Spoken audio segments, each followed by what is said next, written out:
In this video, we're going to review adding and subtracting fractions. I've got 3 simple steps here for you to help you stay on track with adding or subtracting fractions. Our first step is to add or subtract the numerators.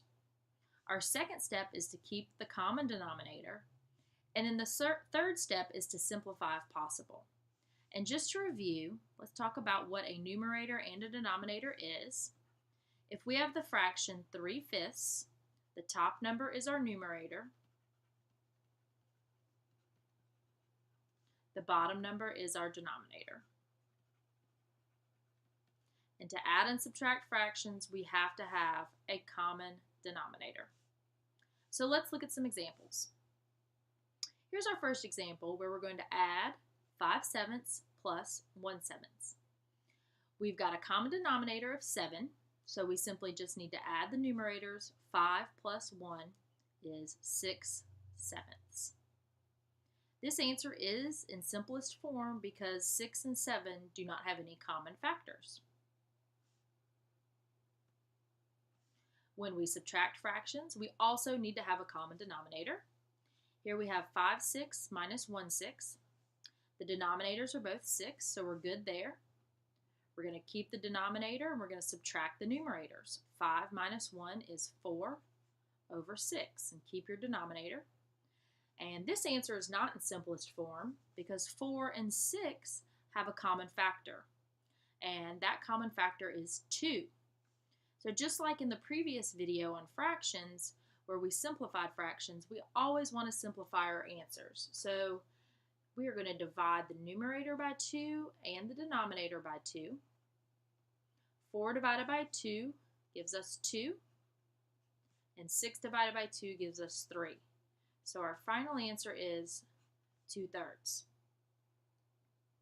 Now, what if we don't have a common denominator? How are we going to work that? Well, let's look at this example. Here we have 1/3 plus 5/6. Denominator for the first fraction is 3. The denominator for the second fraction is 6. So we need to find a common denominator. We need to find the least common denominator, or sometimes you may have heard it called the LCD, which is the same thing as the least common multiple.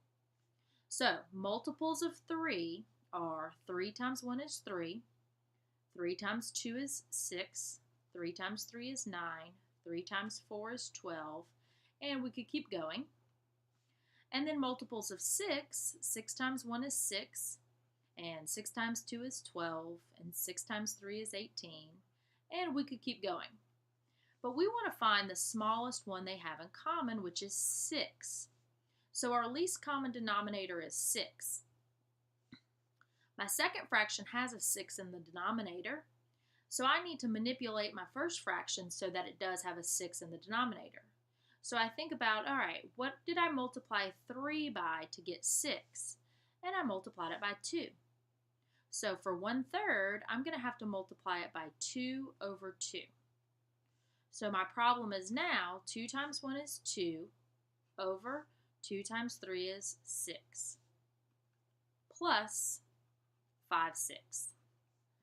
So now we have a common denominator, so we simply add our numerators. 2 plus 5 is 7/6. Let's take a look at another example. Here we have 7/10 plus 8/15. Our denominators are different, so we need to find a least common multiple.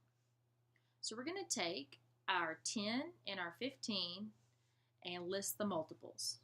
10 times 1 is 10, 20, 30, 40, etc. Multiples of 15. 15 times 1 is 15. 15 times 2 is 30. And I can stop there because I see the smallest number they have in common is 30. So I need to make both of these denominators have a 30. So for the 10, I have to think about what number times 10 would give me 30, and that would be 3. So we will multiply 7/10 by 3/3. You'll have to multiply the numerator and the denominator by that number. Then on the other fraction, 8/15, I have to think about what times 15 gives me 30, and that was 2. So I'll multiply 8/15 by 2 over 2. 3 times 7 is 21 over 3 times 10 is 30, plus 8 times 2 is 16 over 15 times 2 is 30. Now we have common denominators, so we simply add the numerators. 21 plus 16 gives us 37 over 30. Keep the denominator the same. When subtracting fractions that have unlike denominators, we're going to do the same thing. Here we have 11 over 28 minus 1 over 7. And you might get to the point where you can just kind of think about it in your head. If I compare my denominators, 28 and 7, I know if I multiply 7 by 4, I'll get 28. So we can go right ahead with that, multiply this fraction by 4 over 4. We're going to keep 11 over 28 minus 1 times 4 is 4 over 7 times 4 is 28. Now our denominators are the same, so we simply subtract. 11 minus 4 is 7 over 28. And we can simplify that because they have a common factor. 7 goes into 7 and 7 goes into 28. So we've got a final answer of 1/4. Adding and subtracting fractions are the same. You have to have a common denominator. Once you get the common denominator, you just add or subtract your numerators and always simplify your answer.